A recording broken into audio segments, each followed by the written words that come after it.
We have this difficult radical expression on the board and we need to simplify it.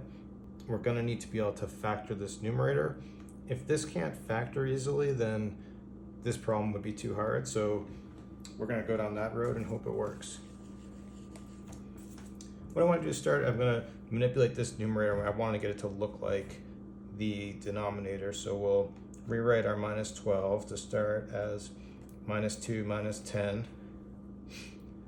Then I'm going to take this square root of 30. I'm going to kind of just move it way down the end because we can't really compare it to either of these. So we're going to kind of put that out of the way. Then our minus 3 square root of 10 we'll write as minus square root of 10 minus 2 square root of 10. And then we have this plus square root of 3 we'll bring down. And then I'm just going to rearrange this and rewrite it. So we'll have our minus 2, we'll bring our plus square root of 3, minus square root of 10, and you'll notice that is exactly our denominator. And then we'll just need to bring in all of our other terms so we don't change anything.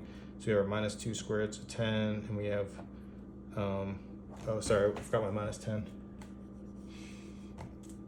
So we're going to have minus 10, minus 2, square root of 10, plus square root of 30. Okay, so you'll notice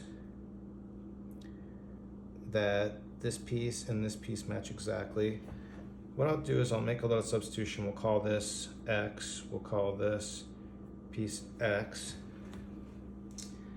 But the hard part is what to do with this over here. And what we want to notice, this is can be a little hard to see, but this piece here is actually going to be the square root of 10 times x. We can verify that. Let's just multiply it out and see how that works. So minus 2 times, starting here, minus 2 times square root of 10 is minus 2 square roots of 10, which is that term. Square root of 3 times square root of 10 is square root of 30, which is this guy. Oh, then minus square root of 10 times square root of 10 is just minus 10, which is that term. So we can see that this piece here is just square root of 10 times x. So we'll rewrite this whole thing with our substitution as x plus square root of 10 times x over x. Then just separating the numerator, we're going to have x over x plus square root of 10x over x, but that's just going to be 1 plus the square root of 10. That's going to be the answer. So I think there's a few really tricky parts in this problem because the numerator is not easy to factor, and then it's not necessarily easy to see that it's square root of 10 times this denominator gives you that.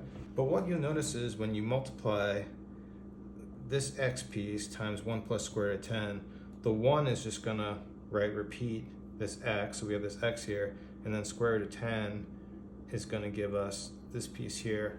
So it makes sense, but I think it's just hard to see and it takes some practice to get used to that kind of factorization.